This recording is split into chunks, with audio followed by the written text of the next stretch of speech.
হরে কৃষ্ণ। আমরা গ্রন্থরাজ শ্রীমদ্ ভাগবতম থেকে শ্রীকৃষ্ণের লীলা শ্রবণ করছি, মুচুকুন্দ উদ্ধার।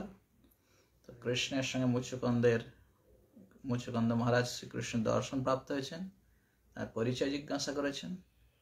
তিনি পূর্বেই গর্গমুনির কাছ থেকে আশীর্বাদ প্রাপ্ত হয়েছিলেন যে একদিন শ্রীকৃষ্ণের দর্শন পাবেন। তো সেটি স্মরণ করে বুঝতে পারলেন, ও আচ্ছা, আজ সেই শুভ দিন উপস্থিত হয়েছে। তারপরে কৃষ্ণ যখন পরিচয় বললেন, তিনি বললেন যে আমি অনেকবার জন্ম নিয়েছি, কতবার জন্ম নিয়েছি সেটা কারো পক্ষে জানা সম্ভব নয়, তবে এখন আমি কেন এসেছি, কি কি করেছি সেগুলো বললেন।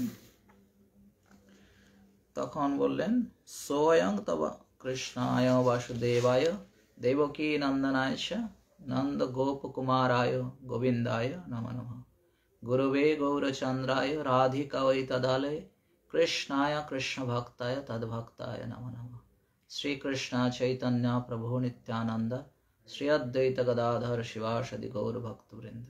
हरे कृष्ण कृष्ण कृष्ण हरे हरे, हरे राम राम राम हरे हरे। তখন মুচুকুন্দ মহারাজ বলছেন, কৃষ্ণ বলছেন যে তুমি অনেকবার প্রার্থনা করেছিলে আমাকে দর্শন করার জন্য, তাই আমি গুহায় এসে উপস্থিত হয়েছি, কারণ আমার ভক্তগণের প্রতি আমি স্নেহপরায়ণ। তয়া অহম ভক্তবৎসল। কৃষ্ণ নিজেই বলছেন যে আমি ভক্তবৎসল। তখন বললেন, বরান বৃণেশ রাজস্যে সর্বান কামান দদামিতি।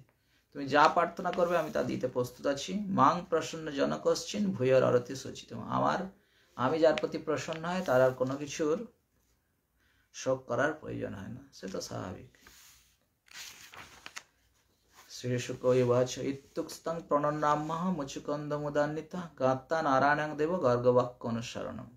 শ্রীকৃষ্ণকে যখন চার হাতে দর্শন করলেন, কেননা গর্গমুনি বলেছিলেন যে ভগবান দর্শন করবেন, আর উনি তো অনেক আগেই গিয়েছিলেন, তারপরে কৃষ্ণ এসছেন, তাই কৃষ্ণ চার হাতে দর্শন দিলেন, চতুর্ভুজ রূপে দর্শন দিলেন, এবং তিনি গর্গবাক্য অনুসরণ করলেন, স্মরণ করলেন যে গর্গমুনি বলেছিলেন যে আমি ভগবানের দর্শন প্রাপ্ত হব। মুচুকুন্দ বললেন যে প্রভু, এখন মুচুকুন্দের প্রার্থনা শুরু হচ্ছে। বিমো শ্রী মুচুকুন্দ উবাচ বিমোহিত অয়ং জনঈশ মায়া তদি দয়া তাং ন ভজত অনর্থ দৃক সুখায় দুঃখ প্রভবেশু সজ্জতে গৃহেষু যোষিত পুরুষশ্চ বঞ্চিত। শ্রী মুচুকুন্দ বললেন, হে ভগবান, এই জগতের মানুষ, স্ত্রী ও পুরুষ উভয়েই আপনার মায়া শক্তির দ্বারা বিমোহিত, নিজেদের প্রকৃত মঙ্গল সম্বন্ধে অনবহিত অর্থাৎ অজ্ঞাত, জানে না। তারা আপনার ভজনা করে না, কিন্তু তার পরিবর্তে নিজেদের পারিবারিক বিষয়ে আবদ্ধ করার মাধ্যমে সুখ আকাঙ্ক্ষা করে, যা প্রকৃতপক্ষে দুঃখেরই উৎস। কত সহজভাবে বলে দিচ্ছেন, দুঃখের উৎসকে সুখ বলে মনে করে সেই কার্যগুলো চালিয়ে যাচ্ছে। লব্ধ জন দুর্লভ মাত্র মানুষম। মনুষ্য জীবন কথঞ্চিত অযত্ন অনঘ পাদার বিন্দং নবজস্য মতির গৃহান্দ কূপ পতিত যথা পশু। কোনোভাবে আপনা থেকে দুর্লভ জীবনের উচ্চতর প্রকাশ এই মনুষ্য দেহ লাভ হয়েছে। যে মানুষের মন অপবিত্র, সে আপনার চরণ কমলের পূজা করে না। কিরকম? অন্ধকূপে পতিত পশুর মতো সেই মানুষ জাগতিক গৃহ সংসারে অন্ধকারে পতিত হয়েছে। মমৈষ কাল অজিত নিষ্ফলগত রাজশ্রিয়ন অধ্য মদস্য ভূপতে মার্তাত্ম বুদ্ধি সুতদারক সভ্য আসজ্জনা মানস্য দুরন্ত চিন্তা। হে অজিত, পৃথিবীর এক রাজার মতো আমার রাজ্য ঐশ্বর্য দ্বারা মত্ত হয়ে আমি এই সকল সময় নষ্ট করেছি। ভ্রান্তভাবে নশ্বর দেহটিকে আত্মজ্ঞান করে পুত্র পত্নী সম্পদ ও ভূমির প্রতি আসক্ত হয়ে আমি অন্তহীন উদ্বেগ ভোগ করছি। নিজের কথা দৈন জ্ঞাপন করছেন। কলে বরে অস্মিন ঘটকুণ্ড সন্নিবে নীড়ূঢ় মানো নরদেব ইত্যাম মৃত রথে ভাষ্য পদাতি অনেক পরই গাং পর্যষ্টং তাং গণয়ন সুদূর্মদ। গভীর ঔদ্ধত্যের সঙ্গে একটি ঘট অথবা একটি দেয়ালের মতো জড়বস্তু রূপে নিজেকে, দেহকে স্বরূপ বলে মনে করেছিলাম। নিজেকে সমস্ত মানুষের মধ্যে ঈশ্বর মনে করে রথ, হাতি, অশ্বারোহী, পদাতিক সৈনিক, সেনাপতি দ্বারা বেষ্টিত হয়ে আমার বিপথে চালিত অহংকার নিয়ে আপনাকে অশ্রদ্ধ করে আমি পৃথিবী পর্যটন করেছিলাম। নিজের রাজা হলেও যে অহংকার থেকে সেই ব্যাপারটা বলছেন। প্রমত্ত উচ্চয়ের ইতিকৃত্য চিন্তয়া প্রবিদ্ধ লোভং বিষয়েষু লালসম তম প্রমত্ত সহসা বিপদ্যসে খুত লেলিহান ওহি সর্প আখম অন্তক। কি বলছেন? ইতি কর্তব্য চিন্তায় আচ্ছন্ন হয়, গভীরভাবে লোভী, ইন্দ্রিয় উপভোগে আনন্দিত কোনো মানুষ সহসা নিত্য প্রবুদ্ধ আপনার সম্মুখীন হয়। ক্ষুধার্ত সাপ যেমন ইঁদুরের সামনে তার বীজ দাঁত লেহন করে, তেমনি আপনি মানুষের সামনে মৃত্যুরূপে আবির্ভূত হন। যে দেহ প্রথমে বিশাল হস্তিতে অথবা সুবর্ণমণ্ডিত রথে আরোহণ করে রাজা নাম দ্বারা পরিচিত হয়, পরে আপনার এই ক্রমণীয় কাল দ্বারা সে কি হয়? বিষ্ঠা বা কৃমি বা ভস্মরূপে শরীরের 3 পরিণতির কথা বলছেন। নিজেকে রাজা ভগবানের সামনে এলে আপনা থেকে সকলের মধ্যে দৈন্যতা দেখা যায়। সেই জন্য কি বলছেন? যে আমি যাকে রাজা বলে মনে করতাম, আজ এটা আমার পরিণতি কি? বিষ্ঠা, কৃমি, ভস্ম। নির্জিত দিক চক্র ভূত বিগ্রহ বরাসনস্ত সমরাজ বন্দিত গৃহেশু মৈথুন সুখেশু যোষিতাম ক্রীড়া মেড়গ পুরুষ ঈশনীয়তে। সমগ্র দিকমণ্ডল বিহিত করে এইভাবে সংগ্রাম শূন্য একদাতার সমশক্তি সম্পন্ন ছিল এমন রাজবর্গের স্তুতি লাভ করে মানুষ বরণীয় সিংহাসনে উপবেশন করে রাজ সিংহাসন প্রাপ্তির কথা বলছে। কিন্তু যখন সে মৈথুন শিকলব্য স্ত্রীলোকের প্রকোষ্ঠে প্রবেশ করে, হে ভগবান, তখন সে গৃহপালিত পশুর মতোই পরিচালিত হতে থাকে। করতি কর্মাণি তপো সুনিশ্চিত নিবৃত্ত ভোগ উপেক্ষায়া দদৎ পুনশ্চ ভূয়া সময়ং সবাড়িত প্রবৃদ্ধ তর্ষ ন সুখায় কল্প। ইতিমধ্যেই শক্তিমান কোন রাজা যদি অধিকতর শক্তি অর্জন করতে আকাঙ্ক্ষা করেন, তাহলে তিনি সযত্নে তপশ্চর্যা পালন করেন, ইন্দ্রিয় উপভোগ পরিহারের মাধ্যমে নিষ্ঠা ভরে তার কর্তব্য সাধন করেন। কিন্তু আমি স্বাধীন সর্বময় কর্তা এমন চিন্তা যারা করে, লালসা অতীব উন্মত্ত হয়ে তিনি সুখলাভ করতে পারে না। এই শ্লোকটা আরো বেশি ইম্পর্টেন্ট।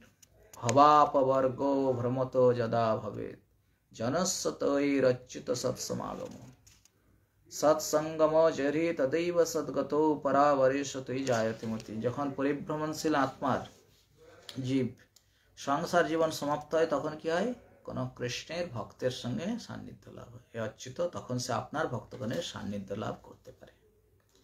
যখন সে তাদের সঙ্গ লাভ করে, তখন ভক্তগণের লক্ষ্য স্বরূপ, সকল কার্যকলাপের মূল স্বরূপ হে কৃষ্ণ, আপনার প্রতি তার ভক্তি জাগ্রত হয়। মন্যে মমানুগ্রহ ঈশতে কৃত রাজানুবন্ধা উপগম যদৃশ্য জপার্থতে সাধুবীর একচর্যয়া বন বিভীষৎ উদ্ভির খণ্ড ভূ। হে ভগবান, আমি মনে করি আপনি আমাকে কৃপা প্রদর্শন করেছেন, কারণ নিজ রাজ্যের প্রতি আমার আসক্তি স্বতঃস্ফূর্ত হয়ে নিবৃত্ত হয়েছে। বিশাল সাম্রাজ্যে সাধু মনোভাবাপন্ন শাসকগণ নির্জনে জীবনযাপনের উদ্দেশ্যে বন গমনের অভিলাষী হয়ে এই ধরনের স্বাধীনতা প্রার্থনা করেন। আরো প্রার্থনা কি কি চাইছেন, কি কি চাইছেন না। ন কাম্যয়ে অয়ং তব পাদ সেবনাৎ অকিঞ্চন পার্থতম তমদারং বিভো আরাধ্য কস্তাং হি অপবর্গ গদং হরে বৃণীত আর্য বরমাত্মন বন্ধনম। হে কৃষ্ণ, অকিঞ্চনগণ যে বার অত্যন্ত আগ্রহের সঙ্গে প্রার্থনা করে থাকেন, আপনার সেই পাদ পদ্মের সেবা ব্যতীত আমি অন্য কোনো বর প্রার্থনা করি না। হে হরি, হে যে অন্যতম পুরুষ মুক্তি প্রদাতা আপনার আরাধনা করেন, তিনি আর কি আপন বন্ধনের কারণস্বরূপ অন্য কোনো বর প্রার্থনা করতে পারে? অর্থাৎ মহাপ্রভু বলছেন অন্য কোনো বর চান আপনাকে ছাড়া। তস্মাৎ বিসৃজ্য আশিষ ঈশ সর্বত রজস্তম সত্য গুণানুবন্ধন নিরঞ্জনং নির্গুণ অদ্বয়ং পরম তাঙ্গাপ্তি মাত্রং পুরুষং ব্রজামহম। হে প্রভু, রজতম সত্য গুণাবলীর সঙ্গে বন্ধনযুক্ত জড় বাসনার সমগ্র বিষয় পরিত্যাগ করে আশ্রয়ের জন্য হে পরমেশ্বর ভগবান, আমি আপনার শরণাগত হচ্ছি। আপনি জড়োপাধি সমুদয় আচ্ছন্ন নন, আপনি পরম ব্রহ্ম, পূর্ণ জ্ঞানময় ও নির্গুণ। দীর্ঘকাল যাবৎ এই জগতে আমি দুঃখে পীড়িত, অনুতাপে দগ্ধ হয়ে আছি। আমার 6টি শত্রু কখনোই তৃপ্ত হয় না, তাই আমি কোনো শান্তি পাচ্ছি না। সুতরাং হে আশ্রয় প্রদাতা, হে পরমাত্মা, কৃপা করে আমাকে রক্ষা করুন। হে ভগবান, বিপদগ্রস্ত আমি, সৌভাগ্য বলে আপনার চরণ কমলে শরণাগত হয়েছি, যা সত্য এবং অন্যকে নির্ভয় শোকমুক্ত করে। শরণাত্তম উপেশ্য তৎপাদব্জ পরাত্মন अभयामृत शोकम पाहि माम अनिश अपन्नमीश। श्री भगवान वाच सार्वभौम महाराज मतिस्ते विमलर्चितः बरय प्रलोभितस्यापि न कामैर्भीतजत्।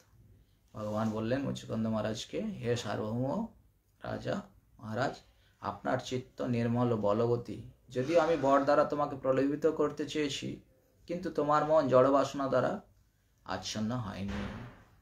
প্রলোভিত বরই যত্তম যত্তম যত প্রমোদায় বিধিত্তৎ ন ধীর একান্ত ভক্তানাম আশিবির বিদ্যতে কচিত। তুমি বর লাভে বিমোহিত নও, তা প্রমাণিত করার জন্য আমি বর প্রদানের মাধ্যমে তোমাকে প্রলুব্ধ করেছি। আমার ঐকান্তিক ভক্তগণের বুদ্ধি কখনোই জড় আশীর্বাদ দ্বারা বিচলিত হয় না। ভগবান অনেক সময় চেক করে ভক্তকে আশীর্বাদ দেওয়ার জন্য। जुञ्जानाम अभक्तानाम प्राणायाम आदि मनः অক্ষিণ বাসনং রাজন দৃশ্যতে পুনরুত্থিত। প্রাণায়ামের মতো অভ্যাসাদিতে যুক্ত অভক্তগণের মন সম্পূর্ণরূপে জড়বাসনা বর্জিত হয় না। তাই হে রাজন, তাদের মনে জড়বাসনাগুলি আবার জেগে ওঠে। ভক্ত আর অভক্তের প্রয়াসের কথা বলছেন। ভক্তির মাধ্যমে জড়বাসনা নির্ধূত অর্থাৎ ধৌত হয়ে যায়। বিচরস্য মহিংকামং মজ্জাবেশিত মানস আস্তেবং নিত্যদা তুভ্যম ভক্তির মজ্জম আপাইন। ভক্তির ময়ী অপাইন। আমাতে তোমার মন স্থির করে ইচ্ছা মতো পৃথিবী ভ্রমণ করো বা শাসন করো। আমার প্রতি তোমার এরূপ অক্ষয় ভক্তি সর্বদা বিরাজ থাকবে, এটি ভগবান আশীর্বাদ দিলেন। খাত্র ধর্ম স্থিত জন্তুর নব্বাধি মৃগাদিভি সমাহিতস্তপসা জঘন্নং মদাপুষ্ট। যেহেতু তুমি ক্ষত্রিয় নীতি অনুসরণ করেছিলে, তাই মৃগায় অন্যান্য কর্তব্য সম্পাদনের সময় তুমি যে প্রাণী হত্যা করেছো, এইভাবে আমাতে শরণাগত হয়ে যত্ন সহকারে তপস্যা করে তার দ্বারা সঞ্চিত পাপরাশি পরাভূত করো। জন্ম অনন্তরে রাজন সর্বভূত শ্রীতম ভূতা দ্বিজ বরস্তং বৈ মাম উপস্যসি কেবলম। হে রাজন, তোমার পরবর্তী জীবনে অর্থাৎ মৃত্যুর পরেই তুমি সকল জীবের পরম শুভাকাঙ্ক্ষী স্বরূপ একজন শ্রেষ্ঠ ব্রাহ্মণ হবে, নিশ্চিতভাবে একমাত্র আমার কাছে আগমন করবে। এই কথা শ্রবণ করে কৃষ্ণের পরিক্রমা করলেন। কৃষ্ণ দুজনেই বেরিয়ে এলেন। কৃষ্ণ এখান থেকে মথুরায় চলে গেলেন, যেয়ে দেখলেন যেখানে আবার জরাসন্ধ আক্রমণ করছে। এদিকে কালযাপন মৃত্যু হলো, জরাসন্ধ আক্রমণ করেছে। তো কৃষ্ণ কি করবেন? আর ওনার সঙ্গে যুদ্ধ করবেন না। হ্যাঁ, কেন যুদ্ধ করবেন না সে কথা আমরা আগে চর্চা করেছি, যে জরাসন্ধ বৈষ্ণবদের ভালো করে ভোজন দিয়ে বলেছিলেন যে এইবারে আমি যুদ্ধ করতে যাচ্ছি, যদি আমি ফিরে না আসি তাহলে তোমাদের সবাইকে মৃত্যুদণ্ড দেবো। সেই ব্রাহ্মণদের বাঁচানোর জন্য কৃষ্ণ যুদ্ধ না করে কৃষ্ণ বলরাম একটি পাহাড়ের মধ্যে প্রবেশ করলেন, তার নাম প্রবর্ষণ পর্বত। পরবর্তীতে আমরা শ্রবণ করবো তা। শ্রী সুকৈবাচ ইত্থং অনুগৃহীতাঙ্গ কৃষ্ণেনাক্ষিকানন্দন তাং পরিক্রম্য সংনম্য নিশ্চক্রাম গৃহ। হে রাজন, এইভাবে কৃষ্ণের অনুগ্রহ লাভ করে মুচুকুন্দ তাকে প্রদক্ষিণ করে প্রণাম নিবেদন করলেন। অতঃপর ইক্ষাকুর স্নেহের বংশধর মুচুকুন্দ গুহামুখ থেকে নির্গত হলেন। সকল মানুষ, পশু পাখি, বৃক্ষলতাদের আকার দারুণভাবে হ্রাস পাবে। স্বাভাবিক, দাপট থেকে কলিযুগ শুরু হতে চলেছে। মুচুকুন্দ কলিযুগ সমাগত হয়েছে হৃদয়ং করে তিনি আর এই জগতে থাকতে চাইলেন না। তিনি উত্তর দিকে বদ্রিক আশ্রমের দেশে যাত্রা করলেন। তপশ্রদ্ধা যুক্ত ধীর নিঃসঙ্গ মুক্ত সংশয় সমাধায় মন কৃষ্ণে প্রাবিশৎ কন্দমাদম। জাগতিক সঙ্গের অতীত মুক্ত সংশয়ে সেই ধীর স্থিত রাজা তপশ্চর্যার মূল্য সম্বন্ধে সুনিশ্চিত ছিলেন। তার মনকে কৃষ্ণ নিমগ্ন করে তিনি গন্ধমাদম পর্বতে আগমন করলেন। তিনি ভগবান নরনারায়ণের নিবাসভূমি বদ্রিক আশ্রমে পৌঁছিয়ে সেখানে সকল দ্বিধাদ্বন্দ্বের অতীত সহনশীল থেকে হয়ে কঠোর তপশ্চর্য সম্পাদনের মাধ্যমে তিনি শান্তভাবে ভগবান শ্রীহরির আরাধনা করলেন। ভগবান পুনরাব্রজ্য পুরীং যবনবেষ্টিতাম হত্যাম লেচ্ছ বলং নিন্নে তদিয়ং ধারকাধন। ভগবান শ্রীকৃষ্ণ মথুরায় প্রত্যাবর্তন করলেন, যা তখনও যবন সৈন্য দ্বারা পরিবেষ্টিত হয়েছিল। তখন তিনি ম্লেচ্ছ সৈন্যদের বিনাশ করলেন এবং তাদের ধনসম্পদগুলি দ্বারকায় নিয়ে যেতে লাগলেন। কালকে আমরা সেটি প্রবল শ্রবণ করব। এরপরে আছে রুক্মিণীর পত্র। রুক্মিণী কৃষ্ণকে যে পত্র দিয়েছিল, কিভাবে সেই পত্র এখানে আসলো। প্রথমে তো হবে কৃষ্ণ কিভাবে দ্বারকায় গেলেন ওখান থেকে, তারপরে রুক্মিণীর পত্র। হরে কৃষ্ণ কৃষ্ণ কৃষ্ণ হরে হরে, হরে রাম